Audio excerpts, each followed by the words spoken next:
22/11/2023 তাৰিখে মন্দিয়া শিক্ষাখণ্ডৰ পৰা মোক 1143 নং কনৰা শাস্ত্ৰা প্ৰাথমিক বিদ্যালয়ৰ পৰিৱৰ্তে মোক 1075 নং গড়লাহতী প্ৰাথমিক বিদ্যালয়ত 100জন ছাত্ৰ ছাত্ৰীৰ বিপৰীতে মাত্ৰ এজন শিক্ষক থকাৰ কাৰণে মোক তাত এটাচমেণ্টত ক্লাছ কৰিবলৈ দিয়ে আৰু সেয়ে মই মন্দিয়া শিক্ষাখণ্ডৰ অৰ্ডাৰক সন্মান জনাই 23/11/2023 তাৰিখে মই 1075 নং গড়লাহতী প্ৰাথমিক বিদ্যালয়ত যোগদান কৰোঁ আৰু সদায় নিয়মিতভাৱে পাঠদান কৰি আছোঁ।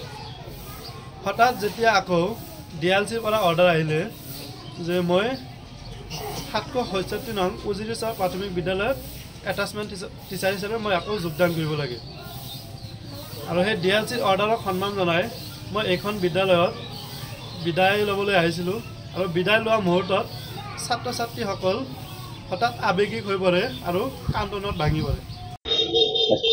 নমস্কাৰ, মই গড়লাহতী প্ৰাথমিক বিদ্যালয়ত সহকাৰী শিক্ষক হিচাপে মই নিয়োজিত হৈ আছোঁ। যদিও মই খুব বেছি দিন হোৱা নাই ইয়াতে অহা, তো আমাৰ যিজন ছাৰৰ কথা ইয়াতে হৈ আছে, ছাৰজনৰ পিছতে মই জইনিং কৰিছোঁ। যদিও ছাৰজনৰ লগত মোৰ সম্পৰ্ক বহুত ভালেই আছিল, যিহেতু বিদায় ল'লে, বিদায়টো এটা গতানুগতিক প্ৰচেছ, সেইটো হ'বই। তো বেয়াও লাগিছে, যিহেতু এতিয়া বিদায় ল'লে ছাত্ৰ ছাত্ৰীসকলৰ মনত কষ্ট হয়, আমাৰো কষ্ট হয়। আমাৰ লগত ধৰক আৰু শিক্ষকৰ প্ৰয়োজন আছে যদিও এতিয়া আমাৰ ষ্টুডেণ্ট অনুমতে শিক্ষক নাই, তো আশা কৰিম যাতে আমাৰ শিক্ষক দিয়ে, যিহেতু ইয়াৰ পৰা এজন ছাৰ আমাক লৈ গ'ল। তো আমাৰ শিক্ষক এতিয়া বৰ্তমান দুজনেই আছোঁ, কিন্তু আমাৰ 3জনৰ ওপৰতে লাগে, 4জনমান লাগে। তো এইখিনি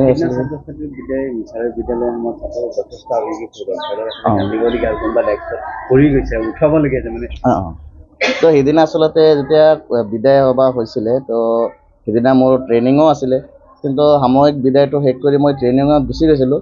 কিন্তু সেই সময়ত আৱেগিক হৈছিল ছাত্ৰ ছাত্ৰীয়ে, আৰু যিহেতু মই নাছিলোঁ, পিছত শুনিলোঁ যে ল'ৰা ছোৱালীবিলাকে বহুত মানে আৱেগিক হয়, মানে কিছুমানে পৰিও গৈছিল কান্দি কাটি। তো এইখিনি মই জানো, কিন্তু মই উপস্থিত নাছিলোঁ, যিহেতু মোৰ ট্ৰেইনিং আছিলে 12টাৰ পিছত। মই 12টাৰ পিছত মানে গুচি গৈছিলোঁ ইয়াৰ পৰা। তো এইখিনি যি শফিকুল ইছলাম ছাৰ আছিলে, তেখেত আমাৰ স্কুলত এটাচমেণ্টত আহিছিলে 23/11/2023 চনৰ। মোৰ মানে কি হ'ল, ট্ৰেইনিং আছিলে, ট্ৰেইনিঙত মোৰ উপস্থিতিত ক্লাছ কৰিবৰ কাৰণে মানে ব্লকৰ ফালৰ পৰা তেখেতক ক্লাছ কৰিব পঠাইছিলে। আৰু তেখেতে কিমাহ কাম কৰাৰ পাছত ল'ৰা ছোৱালী অলপ খুব ভাল পোৱাই হৈছিলে। তেখেত নেক্সট অৰ্ডাৰ ওলালে হেৰিয়ত এখন স্কুলত জইনিং কৰিবৰ কাৰণে, সেইকাৰণে গুচি যোৱাৰ পাছত মানে ল'ৰা ছোৱালীও অলপ দুখ কৰিছে। দুখ কৰি অলপ সেইদিনানি বহুত কান্দিছেও। মই আচলতে সেইদিনানি স্কুলত নাছিলোঁ, মোৰ হেৰিয়ত আপোনাৰ ব্লকত এটা ট্ৰেইনিং আছিলে, ট্ৰেইনিঙত গুচি যোৱাৰ পাছত মই পাছদিনানি আহি স্কুলত আহিয়ে গম পাইছোঁ। আৰু তেখেতে মানে কি বিদায় মিটিং হিচাপে কোনো বিদায় অনুষ্ঠান আমি পতা হোৱা নাছিলে, আৰু ময়ো জ্ঞাত হোৱা নাছিলোঁ যে কি হ'ল প্ৰগ্ৰেমটো। ছাৰো গুচি যাব, পটককৈ অৰ্ডাৰটো ওলালে। অৰ্ডাৰটো ওলোৱাৰ পাছত ছাৰেও মানে মোক ফোনযোগে কৈছিলে, মোৰ এনেকৈ নেক্সট স্কুল এখনত এটা অৰ্ডাৰ ওলাইছে, মই তাত জইন কৰিব যাব লাগিব।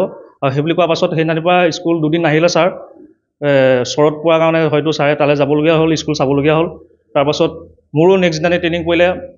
আপোনাৰ ছাৰে 11টামান বজাত ট্ৰেইনিং আছিলে DC অফিচৰ হেৰিয়ত, আপোনাৰ বায়'মেট্ৰিক হেৰিয়ৰ ওপৰত। তাৰপৰা মই তাত গুচি গ'লোঁ। গুচি যোৱাৰ পাছতে ছাৰ স্কুলত আহিছিলে। তাৰপাছত অলপ কিবা এটা স্কুলত এনেকুৱা মানে ল'ৰা ছোৱালীৰ এটা আৱেগিক মুহূৰ্ত সৃষ্টি হ'ল। আৰু পাছৰখিনি কি হ'ল মই তেনেকৈ ইমান গমো পোৱা নাই। মানে বহুত ভাল পাইছে শিক্ষকজন, মানে কি ছাৰে আচলতে কি ল'ৰা ছোৱালীয়ে সদায় শিক্ষকক অলপ শ্ৰদ্ধা কৰে, ভালো পায়, আৰু ছাৰেও ডিউটিটো অলপ ভালকৈয়ে কৰে। কাৰণ ছাৰো অহাও বেছি দিন হোৱা নাই, আৰু এই স্কুলত ময়ো অহা বেছি দিন হোৱা নাই। ছাৰে জইন কৰা আপোনাৰ নৱেম্বৰ মাহত জইন কৰিছিলে, 23 নৱেম্বৰত।